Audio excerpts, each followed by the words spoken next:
Uma boa noite a todos. A alegria de podermos estar na nossa Humberto de Campos, abrindo a Semana Espírita do nosso município. E a alegria redobrada, porque ontem a nossa Humberto de Campos, ela aniversariou. Nós, um grupo de criaturas do bem, no dia 3 de abril de 1944, já faz um tempinho, portanto, são 74 anos da fundação da Humberto de Campos, que foi a primeira casa espírita do município de Canoas, que naquele tempo pertencia ainda a Gravataí. E a alegria de poder hoje, no dia que comemoramos 214 anos do nascimento de Hippolyte Léon Denisard Rivel, em Lyon, na França.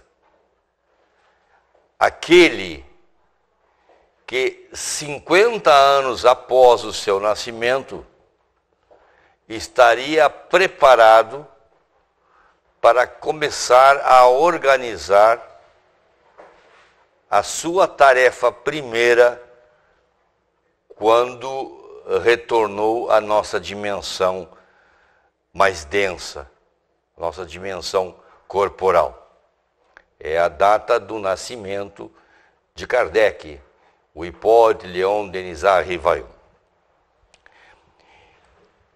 No sorteio, na separação das casas de Canoas, hoje, quinta-feira, sexta, sábado, domingo, segunda, terça e quarta, na semana como um todo, se falará a respeito da revista Espírita.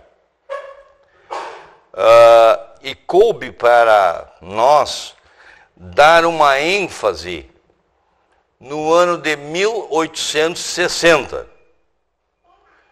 Mas podemos ter aqui nesse momento alguém que chegou pela primeira vez na Humberto de Campos, convidado, vai na casa espírita com algum problema, vai lá e retira uma orientação espiritual, aguarda, recebe a fluidoterapia. E eu passei na minha vida por um princípio horrível, quando, por equívoco, entrei numa aula de russo, dentro da Unicinos. E eu pensei que era uma aula de italiano. Eu tinha que encontrar um amigo, vou me lembrar um pouquinho do italiano, já que eu sou casado com uma gringa. E era uma aula de russo e eu não entendi nada. Nossa, quanto mais falava, mais eu confuso ficava. Eu não conseguia ficar 8 minutos ali. Foi o tempo que eu me levantar e dizer que ia tomar um cafezinho e sair, porque não estava entendendo nada. Da mesma forma, às vezes nós temos dificuldade de entender, mas vamos falar hoje sobre 160 anos da Revista Espírita, mas eu estou militando na doutrina espírita, eu nem sabia que tinha Revista Espírita. Como é que funciona isso? Portanto, para que haja um entendimento básico e para que nós saímos aqui alegres e disponíveis a procurar esse conhecimento que liberta o ser humano da matéria mais densa, eu optei por primeiro explicar quem foi o Hippolyte Léon Denisard Rivel, colocar no contexto do século XIX, no país iluminado, França. Há poucos anos antes de ele nascer, houve toda a Revolução Francesa, houve todo o movimento político dos enciclopédicos, um renascimento naquela região como um todo. A Alemanha não existia ainda. Todo o movimento de espíritos que antecederam a própria doutrina dos espíritos para preparar o terreno cultural para que o homem pudesse investigar aquilo que sempre aconteceu desde que o homem está na Terra, que é, nós somos imortais. Mas trazer para a ciência, isso vai ficar claro para nós. Porque muitos de nós ainda pensamos que a casa espírita é uma igrejinha. A gente entra e pensa que existe uma religião, e eu pretendo deixar isso bem claro hoje para todos nós. E a dificuldade maior disso acontece porque, e eu vou ler aqui a definição de dicionário. Leigo é pessoa com pouco ou nenhum conhecimento em determinada matéria. Quando o homem se entende como leigo, ele busca o conhecimento. Eu sou leigo, por exemplo, eu tive a consciência disso em russo. Não quero conhecimento nesse momento da língua russa, eu me afasto. Do grupo de amigos aqui presente, suponhamos que nós fôssemos amanhã a São Paulo de avião. E eu entrar no Finger ali de uma das empresas aéreas, me encontrassem vestido de piloto, comandante. Amanhã. Nelson, você te escutava lá, Humberto, eu não sabia que tu era piloto também de Boeing, do Airbus 320. Eu digo, não sou. Prendi o cara no banheiro, porque eu tenho uma grande gana de dirigir um avião bem grande. E eu vou dirigir esse Airbus. Pergunta retórica, ficariam no avião? Nem minha mãe. Então, leigo é todo aquele que quer trazer uma digressão de algo que não conhece. Agora imagine, se lidar com um avião é dificuldade, imagina lidar com o psiquismo humano. Imagina lidar com a beleza da doutrina espírita, sem sequer saber o que é a doutrina espírita. No mínimo isso. Porque aí, a partir daí, eu tenho base para exatamente me fortalecer e modificar a minha vida naquilo que eu queira modificar, que eu suporte modificar. Pois essa é a tarefa do dia de hoje. É a tarefa da cultura. Abrindo um parêntese, Humberto Campos faz 3 anos que trabalha com um café cultural para associados. Nós temos mais de 200 associados, mas já conseguimos colocar no café cultural 80. Tá ótimo. Tá bom? Entender que a cultura não é algo que a gente tome como vacina ou como comprimido.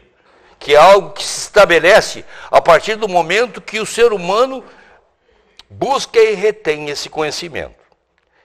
Serve como motivação a minha palavra até agora. Vamos lá então.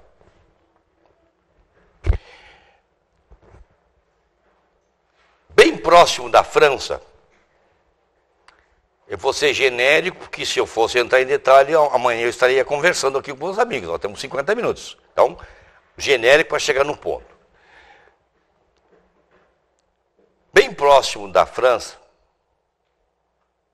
a Áustria, o maior de todos os pedagogos, até o momento, reencarnou, Pestalozzi. Ele criou um método de estudo revolucionário, que eu vou dar alguns itens aqui. Pois foi nesse ambiente que Paul Léon Desarts-Rivel, seu pai trabalhando na área da justiça, a sua mãe trabalhando na área da educação, de uma família praticante luterana, com base cristã, portanto, é colocado com 13 anos e 8 meses. E Pestalozzi olha aquele menino e entende que tem uma pedra a ser lapidada. E Pestalozzi confia tanto nele a partir de 1 ano e meio, que quando saía para fazer essa viagem, para ir na Suíça, para ir na Espanha, para implementar o método Pestalozzi, que foi implementado no Brasil também, no século XX, deixava o Hipólito Leon Denizar Rivail controlando uma determinada classe. Pois foi nesse ambiente que Hipólito desenvolveu a sua bagagem cultural. Eu poderia nominar toda a grade curricular, mas aí nós levaríamos, o que eu tentei fazer em casa, 6 minutos. Porque essa escola, diferente das escolas atuais, e eu vou ler algumas questões que são diferentes. Vejam só. Primeiro, ela funcionava com 14 horas, das 6 da manhã às 8 da noite. O pessoal chora porque vai para a faculdade 3h30 à noite. E eu lendo, eu digo, opa, essa aqui eu estou parelho comigo, né? O orgulho do Nelson. Fui militar muito tempo, né? Estudava, trabalhava das 6 da manhã à meia-noite, então estou ganhando deles. E aí, era a capacidade da filosofia, das ciências exatas, das ciências dinâmicas, da educação, saúde, mineralogia. Nossa, uma amplitude indescritível de conhecimentos. E essa escola, ela tinha algumas relações bem diferentes que a nossa normal. Eu vou elencar algumas aqui, que eu anotei. Primeiro, as relações, estou lendo, as relações entre mestres e aluno, sobretudo no que concerne a disciplina, devem ser fundadas no amor. É a primeira ideia do educador, do que depois teria o nome de Kardec. Vou ler novamente. As relações entre mestre e aluno. Pense em uma escola. Relações entre o professor e o seu discípulo. Sobretudo no que concerne a disciplina, tem que ser fundamentadas no amor. Outra lei do Pestalozzi. A época de ensinar não é de julgar nem de criticar. A época que eu estou ensinando algo, eu nem critico, nem julgo o meu aluno. Consequência. O Hipólito se tornou progressista e um livre pensador. Progressista porque ele pegou a nata do conhecimento do homem no mundo, e não foi só o Kardec que estudou lá como Hipólito. Napoleão III estudou lá. Napoleão III era sobrinho de Napoleão, do que foi imperador da França. Cito esse porque esse era francês. Gabriel Delaine, o cientista, estudou na mesma escola. E aí, como livre pensador, olha a diferença da escola que ele estudou. Não existia porteiro na escola, funcionando das 6 da manhã às 8 da noite. Não existia muros na escola. Entrava e saía o aluno a hora que queria. E iria embora para casa, não mais voltando, se não aceitasse aquele método de uma maneira natural. E Pestalozzi ainda daria condições de levar se fosse para outro país. Não estou criticando nenhuma escola. Vou colocar fatos. Eu moro muito perto do colégio particular das Freiras aqui no nosso bairro. Meus filhos estudaram lá. Cada vez eu passo lá, aumentou o muro. Eu não sei se é para não deixar entrar ou para não deixar fugir. Eu sei que cada vez fica maior o muro lá. Os pais procuram um colégio fundamentado na segurança e não na educação. É seguro para o meu filho? Então eu vou matricular. Enquanto nós devíamos estar preocupados com o sistema pedagógico. O que estão ensinando para o meu filho com 5, 6 anos, com a minha filha com 5, 6 anos? A participação. Bom, desse substrato, então, sai o Hipólito, Leon Denisard Rivail. Vamos avançar. Ele casou na vida adulta em 1832.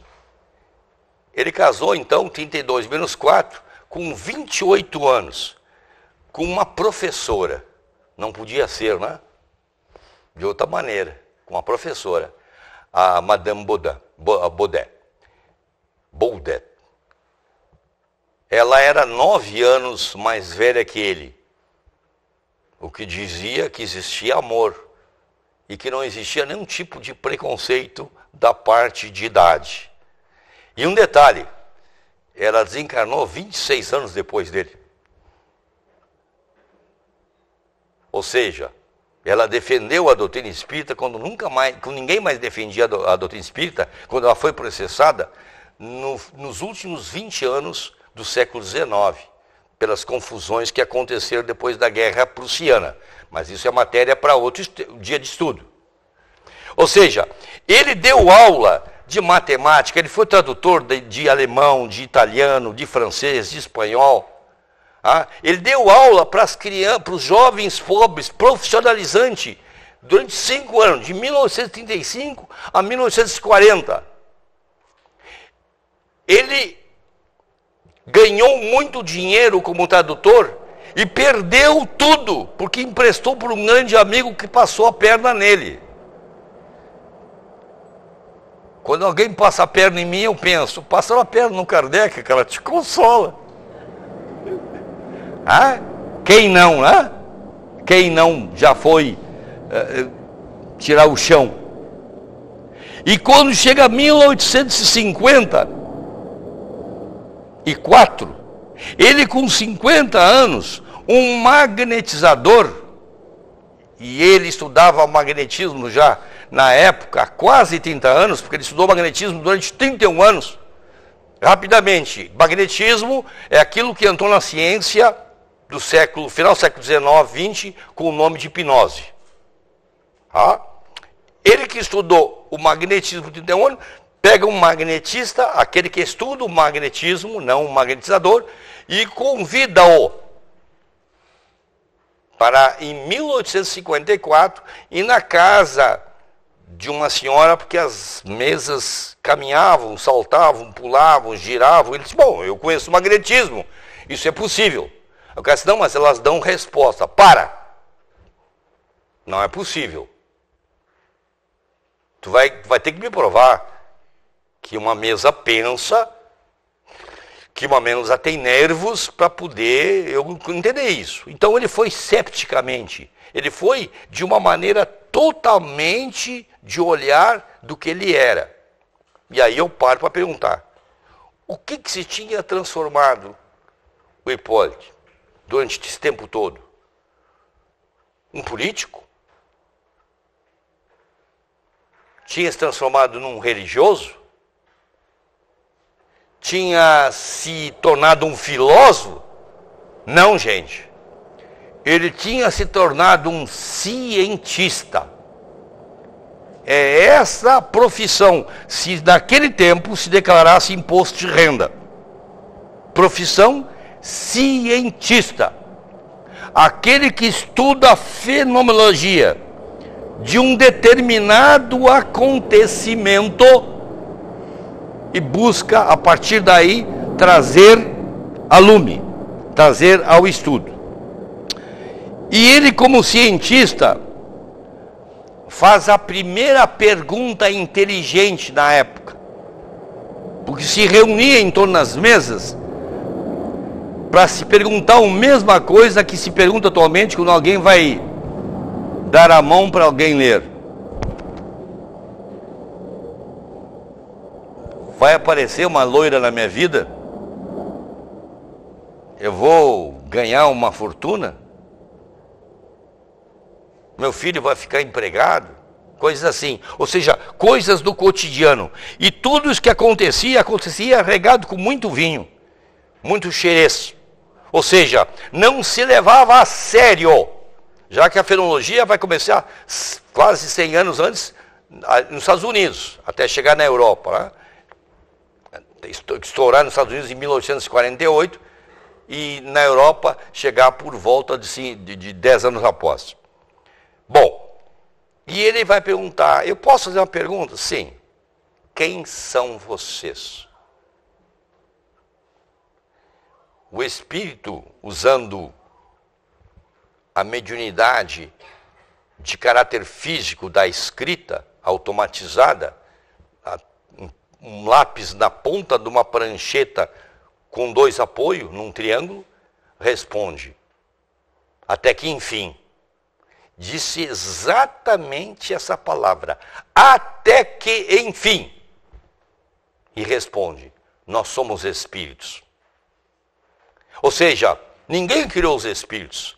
Eles se colocaram com esse nome. E aí a segunda pergunta, consequência da primeira. E o que são espíritos? Resposta. Vocês, após o que vocês chamam de morte.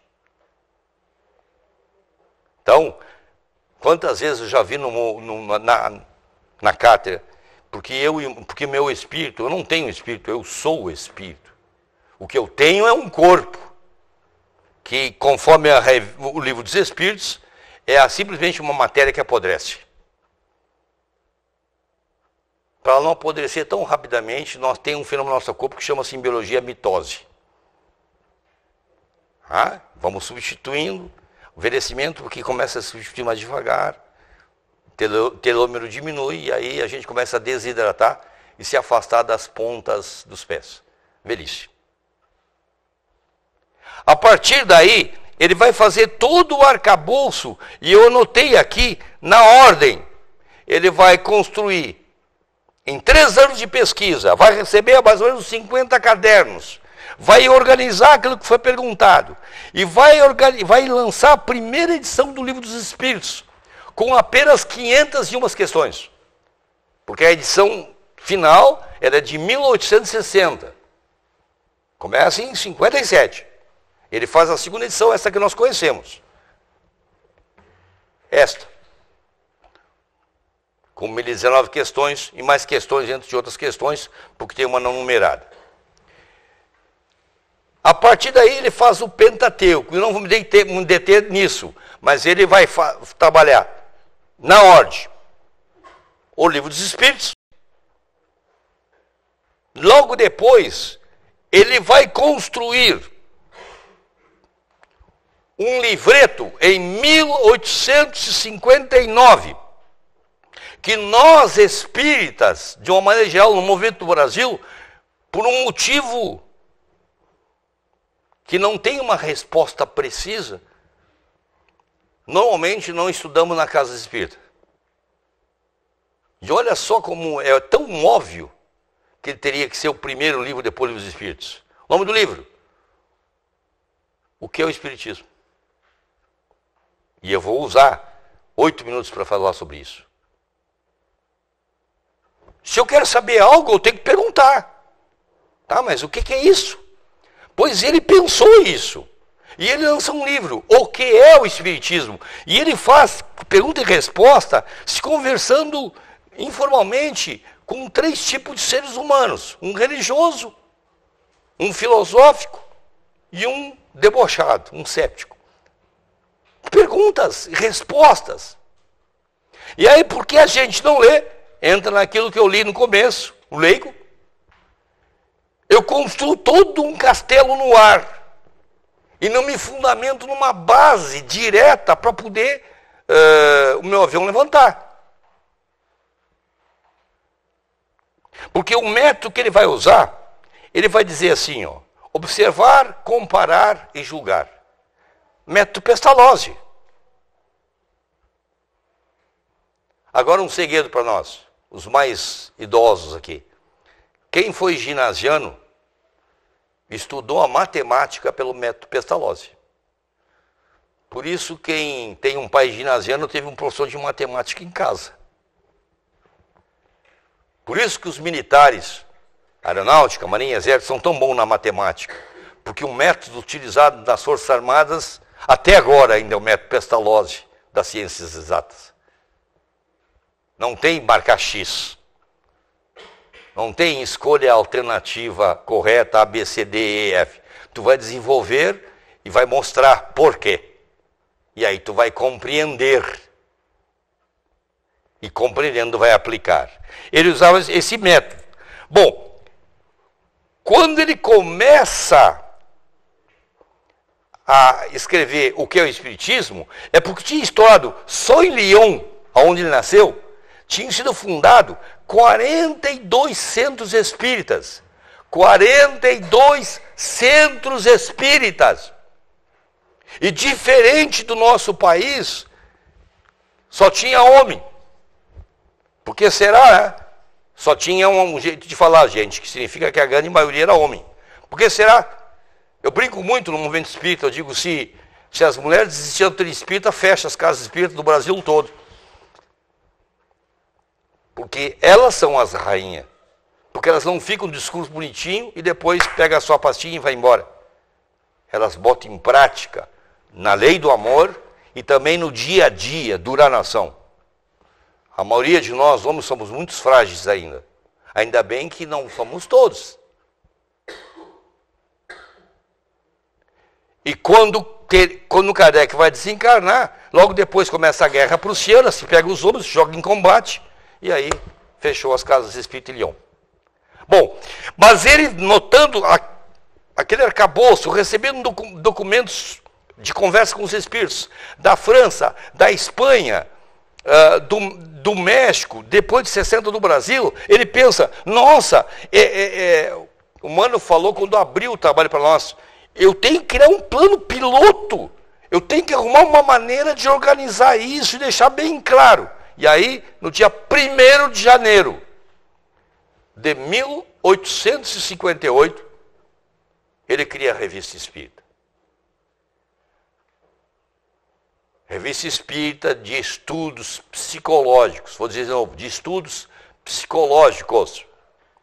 A psicologia é de 1878, Wundt, um alemão, quando ele cria o primeiro laboratório de psicologia.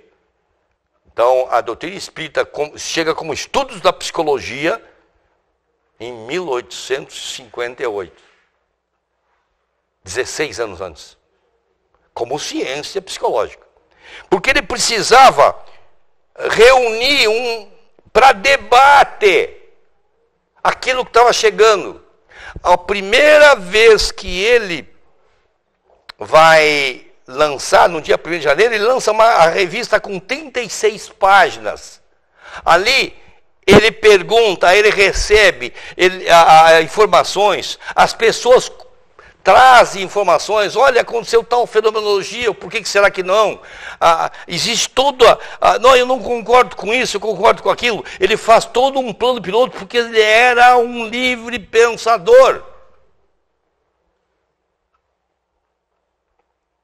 Ele havia entendido plenamente com Pestalozzi que é fora da caridade que não há salvação.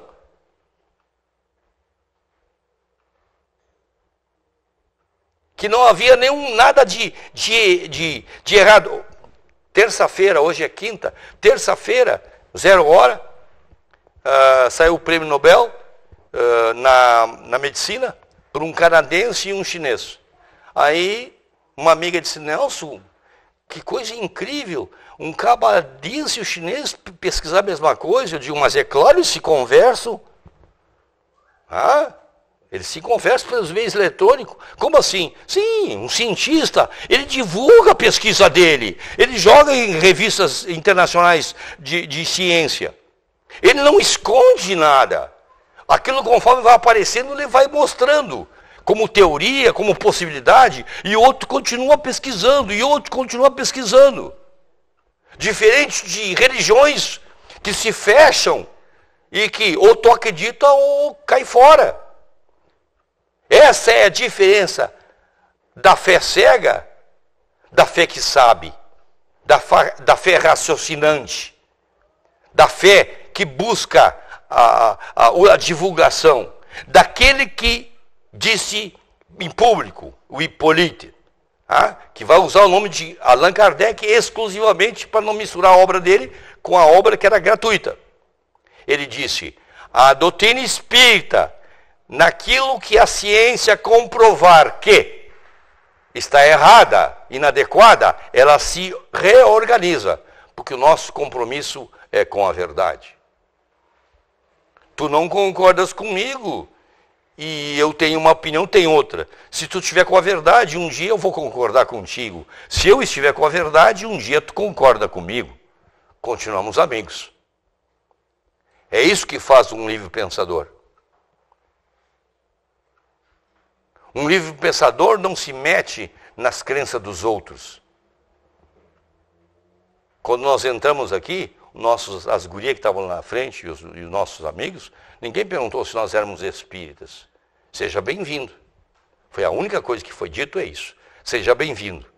E ele vai dizer assim, na Revista Espírita, vejam só, que a época de trazer a universalidade para debate amplo era agora. E ele criando esses cadernos, e eu anotei aqui, ele em 11 anos e 4 meses, até o desencarne dele, não teve um mês que ele não publicou na data prevista a Revista Espírita. Lendo 4.409 páginas, 136 meses.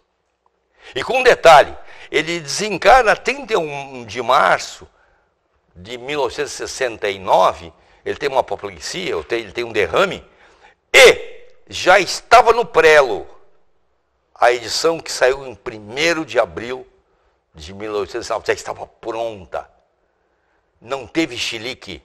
Como é que eu vou fazer o meu TCC? Não consigo escrever. Gente, a lâmpada é de 1878, tá? Não tinha nem luz. A luz era candeeiro. Então imagine uma criatura em 11 anos e 4 meses construir todo o arcabouço da doutrina espírita. Aquilo que para quem é estudioso mesmo, vai levar umas 4 encarnações. Nosso movimento já tem gente da 2ª encarnação na doutrina espírita, a gente nota pela facilidade que tem de conseguir entender a doutrina espírita. Aí a gente, mas como é que esse jovem consegue entender aquele com 2 cursos, um doutorado, não consegue? Exatamente porque muitos de nós, essa gurizada está chegando já com conhecimento. Outros, vou dar um jeitinho para que a doutrina espírita encaixe na minha vida. E isso eu acho que eu vou deixar claro até o final, o porquê que não existe encaixe. Ele vai dizer, voltando, o que é o espiritismo, para que pudesse sair a Revista Espírita. No que é o espiritismo, no início ele diz assim, o espiritismo é ao mesmo tempo ciência de observação e uma doutrina filosófica. Não é o Nelson que está dizendo isso. É o cara que construiu a doutrina espírita como organizador. Ele está dizendo que a doutrina espírita é uma ciência de observação porque observa o fenômeno de como é que as 2 dimensões, a 4ª e a 3ª, falando modernamente, a dimensão psique-espiritual e a nossa, se comunicam. Podemos entrar em contato. E ele diz que ela é uma doutrina filosófica porque esse contato mostra que nós somos imortais. E se eu sou imortal, e eu judiar do meu amigo, Rogério, eu tenho ele é meu irmão, fica fácil, todos somos filhos de Deus, mas ele tem que se tornar meu amigo, para que nós possamos habitar a mesma dimensão. Então eu tenho que vir na matéria mais densa para lidar com a diferença. Porque numa dimensão espiritual, onde eu só tenho os afins, é muito fácil. Imagina eu no meio da torcida do Colorado. Eu estou em casa. Um gremista vai dizer o contrário. Eu estou em casa no meio da torcida do Grêmio. Mas por que a gente não pode sentar junto? Nós deveríamos sentar junto, já começamos. A civilização é isso. Mas nós viemos para os lares, que nem nos lares nós estamos com os afins. Nem nos lares por educação, porque é um ato pedagógico reencarnar. É para aprender. E eu só posso aprender se eu sentar no local que a matéria que vai ser ensinada eu não saiba. Porque senão eu sou professor. E se eu sou professor, eu estou de um outro jeito. Eu estou num outro trabalho. Agora, se eu sou aluno, eu tenho que entender que a matéria que me é ofertada é para que eu venha aprender, porque eu não sei. Quer ver como nós fazemos? Ah, mas eu não gosto do meu cabelo. Mas se tu não gosta do teu cabelo, criatura, por que tu não procurou um pai para reencarnar geneticamente que te desse o cabelo que tu queria? É simples. Eu queria ter o olho azul. Então por que escolheu pai japonês e mãe coreana? Porque é educativo. E porque nós precisamos passar pelas experiências que nós necessitamos. Tudo isso. Ele diz numa pergunta: o que é o Espiritismo? E ao mesmo tempo ciência de observação e uma doutrina filosófica. Porque quando eu observo e eu sei da minha imortalidade, vai mudar meu comportamento. Ah, mas vai ter que mudar. Gente, parece novidade, mas um pouquinho mais de 500 anos atrás nós não sabíamos que a Terra era redonda. Aliás, tem gente que até agora não sabe. Nós não sabíamos que a Terra girava. Ela parou de girar por causa disso? Ela deixou de ser redonda por causa disso? Eu não acredito que a Terra é redonda. Ah, ele não acredita, então Nelson, eu vou ficar chata. Não, né? As leis de Deus nós não modificamos. Não tem jeitinho. E é isso que vem, então, ele vai dar como base no livro dos Espíritos, no que é o Espiritismo. E ele vai dizer, ciência prática, eu vou ler. O que é o Espiritismo? Se eu vender bem meu peixe, todo mundo vai sair daqui e vai procurar a Andréia lá no Decon, quero um livro dos Espíritos. Ela, como eu conheço, ela já está pensando, vou fazer uma nova pedido. É um livretinho pequenininho, gente, bem fininho. Ciência prática, ele vai dizer no que é o Espiritismo. Como se estabelece as relações entre nós e os espíritos? Como é que se estabelece as relações entre nós e os espíritos? Gente, eu não sabia que eu tinha relação com o micro-organismo na minha mão. Há alguns anos atrás, centenas. Portanto, eu não precisava lavar as mãos para me alimentar. Morríamos com infecções. Que agora a gente lava as mãos. Por quê? Eu não enxergava os micro-organismos, eu não enxergava bacilo. Até agora tu não enxerga, nós criamos o sistema óptico, né? O microscópio que faz com que a gente enxergue. Então eu não preciso agora trazer um microscópio e dizer, olha aqui, olha o que é a minha mão aqui. Ó. Não, a gente consegue entender. É a mesma questão dos nossos amigos da dimensão espiritual. Não enxergá-los nessa roupa mais denso, alguns de nós, não significa não existência. E aí ela vai explicar como é que estabelece essas relações. Criou alguma religião? Não. É uma relação. Como é que tu consegue? Como é que estabelece a relação tua no colégio com a tua mãe em casa? Ah, Nelson, celular. É assim que eu printo as minhas gurias, as minhas amigas na segunda-feira e na quarta eu digo, mãe, estou no recreio. Mas na quarta eu não estou no recreio, estou matando aula. Tentar ludibriar. Ou seja, se estabelece uma relação de contato. E a filosofia ele vai dizer, compreende todas as consequências morais que demandam dessas relações. Ah? Ou seja, vai haver consequências disso aí. Bom, encaminhando nossos 10 minutos finais. A gente sempre procura deixar a sobremesa, um espaço para sobremesa, né? Não é assim? As mulheres, principalmente, elas gostam da sobremesa, um docezinho, né? Os homens, ao contrário, eles bebem 3 engradados de cervejas que o docinho fez mal. Então, o finalzinho vai ser exatamente a Revista Espírita de 1960. Mas agora, eu vou ler para meus amigos o que o Kardec escreveu na introdução da Gênese, que é o último livro. É o livro da ciência plena, onde um dos escritores, capítulo 6º, é Galileu Galilei, gente. Espírito. E quando Galileu Galilei, lá na Gênesis, é perguntado, escuta, o que é o espírito? Ele disse, olha, gente, eu vou ser bem claro para vocês, eu como cientista, recém estou conseguindo entender o perispírito. Então não me pergunte uma coisa tão complicada assim. Claro que ele não diz desse jeito, mas ele diz exatamente isso. Então eu vou ler.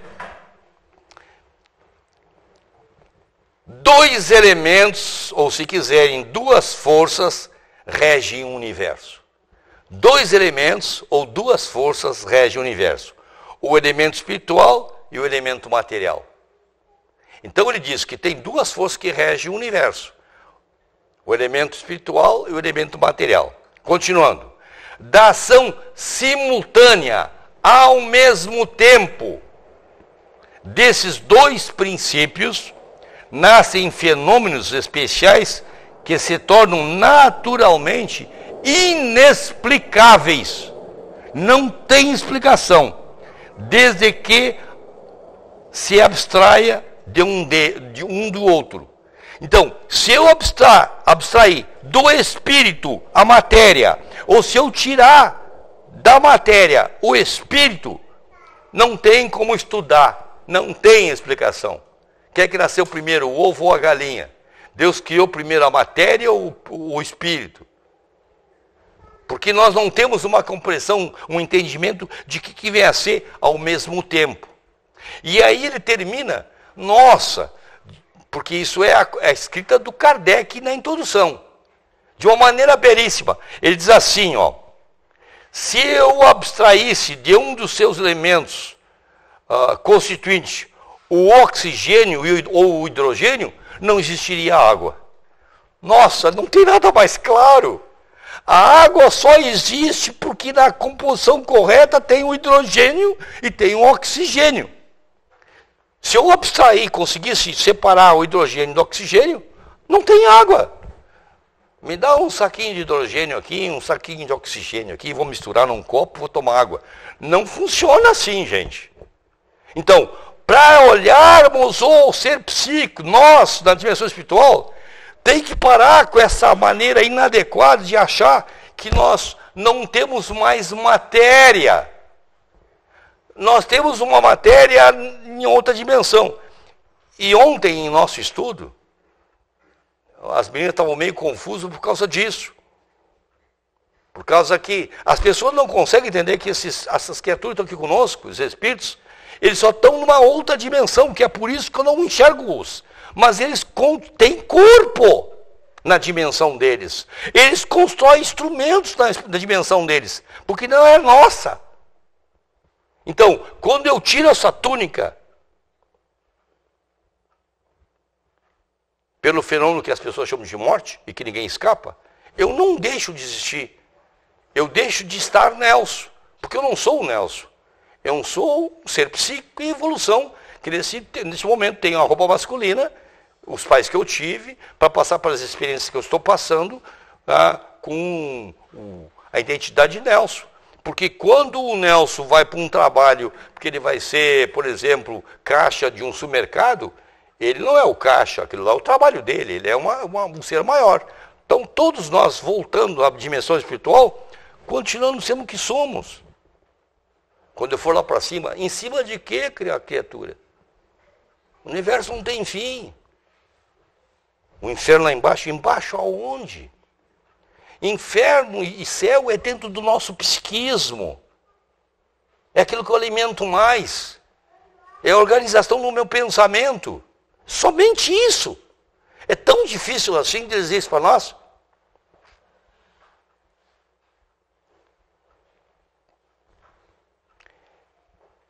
Quando então ele fala que o hidrogênio sem o oxigênio na proporção adequada deixa-se água, é a mesma coisa a nós. Nós, sem a matéria, não poderíamos obrar através de nós a vida. Então, a gente normalmente diz assim, sem personalidade: meu Deus, me faz isso, me ajuda nisso. Enquanto que, na verdade, somos nós os instrumentos de Deus. Porque nós somos princípio inteligente e nós viemos da inteligência máxima, inteligência suprema. Nós que estamos construindo, tudo isso aqui que existe foi construído por nós, gente. Nós somos os construtores do universo. Bom, mas o meu universo funciona assim, se faltar luz eu não sei nem como é que faz para ligar a luz. Eu vou chamar o Renato. Renato, me ajuda. Porque eu não tenho saber. Que coisa boa que seja assim. Porque é na diversidade que a gente aprende com o saber um do outro. Mas eu não vou dizer que eu não tenho saber, eu fico quietinho. Eu vou na aula, entro mudo e saio calado. Porque eu tenho medo de me expor. Medo de quê, cara? Tu é ignorante, isso aqui é um parede de expiação em provas. E aí, nós vamos encaminhar o nosso final. Eu tenho uma amiga aqui da Humberto de Campos, esse tempo, esse ano ainda teve na França, e ela teve aonde no cemitério onde estão os despojos finais do Léon Denisard Rivière, no cemitério Père Lachaise. Olha o que está escrito, que ninguém sabe quem escreveu, não pode dizer que foi Kardec, ninguém sabe. Está escrito assim, ó: nascer, morrer, renascer ainda e progredir sempre, tal é a lei. Não foi Kardec que disse. Não foi o que fez, o Flammarion que fez o discurso que disse. Ninguém sabe quem é que disse. Mas olha a beleza. Nascer, morrer, renascer ainda e progredir sempre, tal é a lei. E aí Camille Flammarion, que vai fazer o discurso no enterro do corpo dessa criatura, vai dizer, e eu vou ler: a imortalidade é a luz da vida, assim como o sol é a luz da natureza. Nossa! Não sei se eu sou meio retardadinho, só eu me emociono com isso. A imortalidade é a luz da vida. Não é essa luz aí, essa apaga de vez em quando. Da mesma maneira que o sol, a estrela, né, é a luz da natureza. Na realidade tudo é fóton, ele às vezes é partícula, às vezes ele é onda. E aí, a pérola, né, que eu disse que eu ia dividir. Revista 1860, no Evangelho segundo o Espiritismo, o Espírito de Verdade, que coordena toda a falange que vai trazer a doutrina espírita, para ti serei apenas a verdade, ele só fala, ele só escreve no Evangelho, num capítulo 6º, e num capítulo diretamente para os espíritas. O capítulo 20º, ele traz o obreiro do Senhor. Mas eu peguei dele, o Espírito de Verdade, uma mensagem lindíssima da Revista Espírita de 1860, que é exatamente o arcabouço para toda a doutrina montada, foi através da revista. 11 anos e 4 meses. Olha só o que diz o Espírito de Verdade, na Sociedade Espírita de Parisiense, no dia 25 de novembro de 1859, médio Senhor Rose. Assinatura Espírito de Verdade. Nelson, a revista não era de 1860? Mas ele publicou em 1860 uma comunicação de 25 de novembro de 59. Olha o que o Espírito de Verdade disse para o cara que organizou tudo. Vamos pegar para nós. Fostes escolhidos, não vou ler toda a mensagem, peguei um pedaço que nos interessa. Quem quiser, vá lá para novembro de 1959, Revista Espírita, a Andréa também está colocando à venda na Humberto de Campos. Fostes escolhidos para ser de o espelho que deve receber e refletir a luz divina.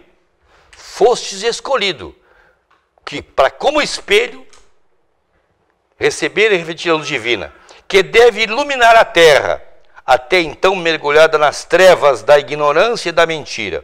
Mas, e aí começa a coisa a pegar, se não estiverdes animado pelo amor ao próximo e por um desinteresse sem limites, se não tiveres animado por amar a todo, amor ao próximo, e sem nenhum tipo de interesse, se o desejo de conhecer e propagar a verdade, cujas vias deveis abrir à posteridade, não for o único móvel a guiar os teus trabalhos, se a única coisa que te movimenta é conhecer a verdade e propagá-la, se o mais leve pensamento íntimo de orgulho, egoísmo e interesse material achar lugar em vosso coração, não nos serviremos de vós.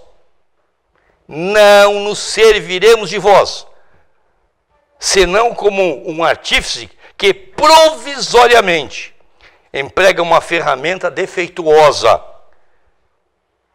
Viremos a vós até que tenhamos encontrado ou provocado um centro mais rico de que vós, em virtudes mais simpático a falange dos espíritos que Deus enviou, para revelar a verdade aos homens de boa vontade.